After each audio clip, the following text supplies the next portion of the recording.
நண்பர்களே, நீங்கள் இந்த பதிவை தேர்வு செய்ததற்கு நன்றி. நீங்கள் எவ்வளவுதான் கடினமாக உழைத்தாலும் உங்களால் மட்டும் பணக்காரனாக ஆக முடியவில்லை. உங்களிடம் பணம் இருந்தால் மட்டும் நீங்கள் பணக்காரன் கிடையாது. உங்களுக்கு ஒரு பொருள் தேவையா என ஆய்வு செய்து அதை பணத்தை கொடுத்து வாங்குவதுதான் புத்திசாலித்தனம்.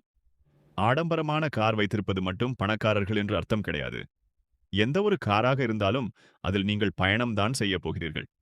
பணத்தை வைத்து எப்படி அமைதியாக சிலர் பணக்காரனாக உருவாகிறார்கள் என்ற ஒரு கதை மூலம் சொல்கிறேன்.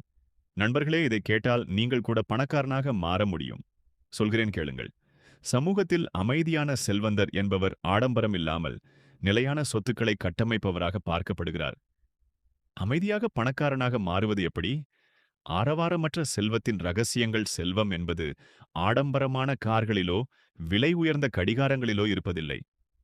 உண்மையான செல்வம் என்பது கண்ணுக்கு தெரியாதது, அமைதியானது மற்றும் நிதி சுதந்திரம் தருவது. பிறர் பார்த்து பாராட்ட வேண்டும் என்பதற்காக அல்லாமல், நமது மன அமைதிக்காகவும் எதிர்கால பாதுகாப்புக்காகவும் சொத்துக்களை கட்டமைப்பதே அமைதியாக பணக்காரனாக மாறுவது. கிட்டிங் ரிச் குயட்லி என்பதன் பொருள். இது ஒரே நாளில் நிகழும் மந்திரம் அல்ல. ஒழுக்கம், பொறுமை மற்றும் சரியான மூலோபாயம் ஆகியவற்றின் கூட்டு விளைவு. அதற்கான வழிமுறைகள் இங்கே. 1. சத்தம் போடும் வாழ்க்கை முறையிலிருந்து விலகுதல். பெரும்பாலான மக்கள் நிதி ரீதியாக தோல்வியடைவதற்கு காரணம் தங்கள் வருமானத்திற்கு ஏற்றபடி தங்கள் ஆசைகளை கட்டுப்படுத்தாமல் இருப்பதுதான்.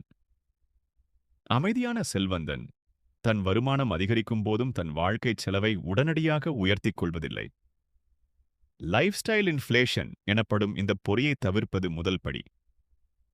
நீங்கள் அடுத்தவரை இம்ப்ரெஸ் செய்ய வாங்கும் ஒவ்வொரு பொருளும் உங்கள் நிதி சுதந்திரத்தை தள்ளி போடும் கடனே. 2. வருமானத்தை விட சொத்துக்களே முக்கியம். மாத சம்பளம் என்பது பணப்புழக்கம் மட்டுமே. செல்வம் என்பது நீங்கள் சொந்தமாக வைத்திருக்கும் சொத்துக்கள், அசெட்ஸ். நீங்கள் தூங்கும் போதும் உங்களுக்காக வேலை செய்யும் பொருளாதார இயந்திரங்களை உருவாக்குவதே லட்சியமாக இருக்க வேண்டும். நிதிச் சொத்துக்கள். பங்குச்சந்தை குறியீட்டு நிதிகள், இண்டெக்ஸ் ஃபண்ட்ஸ், அரசு பத்திரங்கள். வருமானம் தரும் ரியல் எஸ்டேட், வாடகைக்கு விடக்கூடிய சிறிய சொத்து. அறிவுச் சொத்து, புத்தகங்கள், ஆன்லைன் படைப்புகள் மூலம் வரும் ராயல்டி. 3. போரடிக்கும் முதலீட்டின் மகத்துவம். டிவி சேனல்களில் ஓடும் பங்குச்சந்தை நிபுணர்களின் அலறல், கிரிப்டோ கரன்சியின் ஏற்ற இறக்கம், இவற்றிலெல்லாம் அமைதியான செல்வம் உருவாவதில்லை. உண்மையான முதலீடு என்பது மிகவும் சலிப்பூட்டுவது, போரிங்.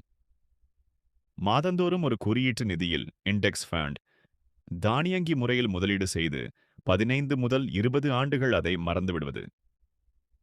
கூட்டு வட்டியின் கம்பவுண்ட் இன்ட்ரெஸ்ட் சக்தி அங்குதான் வெளிப்படும். அடிக்கடி பங்குகளை வாங்கி விற்பவர்கள் பணக்காரர்களாவதில்லை. பொறுமையாக வாங்கி பிடித்து வைத்திருப்பவர்களே பணக்காரர்களாகிறார்கள். 4. மனக்கட்டுப்பாடே பணப்பை கட்டுப்பாடு. சந்தை சரியும் போதெல்லாம் பயந்து வெளியேறுவதும், சந்தை உச்சத்தில் இருக்கும்போது பேராசையில் குதிப்பதும் சாதாரண மனித இயல்பு. ஆனால் அமைதியான முதலீட்டாளர் உணர்ச்சிகளை கட்டுப்படுத்துகிறார். ஒரு திட்டத்தை வகுத்து எந்த சூழலிலும் அதில் ஒட்டிக் கொண்டிருக்கிறார். மாதம் 500 ரூபாய் சேமிப்பவன் கூட இந்த மனோநிலை இருந்தால் கோடீஸ்வரனாகலாம். மாதம் 5 லட்சம் சம்பாதிப்பவனும் இது இல்லை என்றால் திவாலாகலாம். 5. தெரிவதை விட தெரியாமல் இருப்பதே சக்தி.